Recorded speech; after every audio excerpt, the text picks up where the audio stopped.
Monsoon या प्रवास मूलतः हिंद महासागर एवं अरब सागर की ओर से भारत के दक्षिण पश्चिम तट पर आने वाली हवाओं को कहते हैं, जो भारत, पाकिस्तान, बांग्लादेश आदि में भारी वर्षा कराती हैं। ये ऐसी मौसमी पवन होती हैं जो दक्षिणी एशिया क्षेत्र में जून से सितंबर तक प्रायः 4 माह सक्रिय रहती हैं।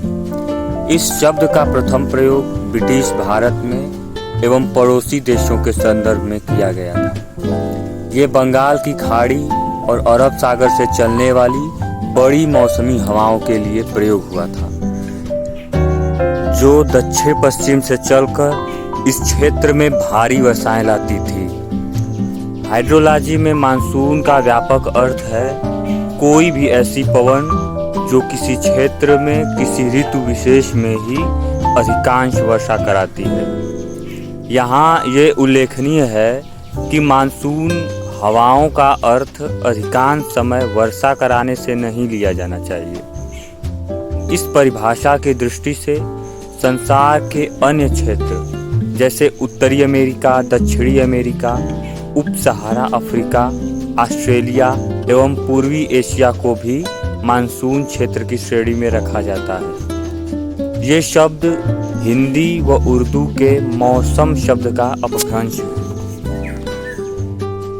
मानसून पूरी तरह से हवाओं के बहाव पर निर्भर करता है। आम हवाएं जब अपनी दिशा बदल लेती हैं तब मानसून आता है। जब ये ठंडे से गर्म क्षेत्रों की तरफ बहती हैं तो उनमें नमी की मात्रा बढ़ जाती है, जिसके कारण वर्षा होती है। भारत में मानसून हिंद महासागर व अरब सागर की ओर से हिमालय की ओर आने वाली हवाओं पर निर्भर करता है। जब ये हवाएं भारत के दक्षिण पश्चिम तट पर पश्चिमी घाट से टकराती हैं तो भारत तथा आसपास के देशों में भारी वर्षा होती है। ये हवाएं दक्षिण एशिया में जून से सितंबर तक सक्रिय रहती हैं। वैसे किसी भी क्षेत्र का मानसून उसकी जलवायु पर निर्भर करता है।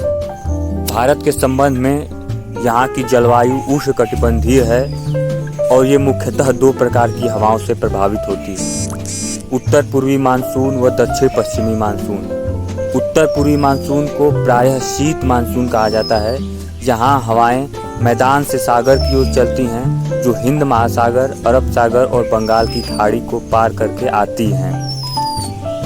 यहाँ अधिकांश वर्षा दक्षिण पश्चिम मानसून से होती है। भारत में पूर्व से पश्चिम दिशा की ओर से कर्क रेखा निकलती है। इसका देश की जलवायु पर सीधा प्रभाव पड़ता है। ग्रीष्म, शीत और वर्षा ऋतुओं में से वर्षा ऋतु को प्रायः मानसून भी कहा जाता है। सामान्यतः मानसून की अवधि में तापमान में तो कमी आती है, लेकिन आर्द्रता में अच्छी वृद्धि होती है। आर्द्रता की जलवायु विज्ञान में महत्वपूर्ण भूमिका मानी जाती है। यह वायुमंडल में मौजूद जलवाष्प की मात्रा से बनती है और यह पृथ्वी से वाष्पीकरण के विभिन्न रूपों द्वारा वायुमंडल में पहुंचती है।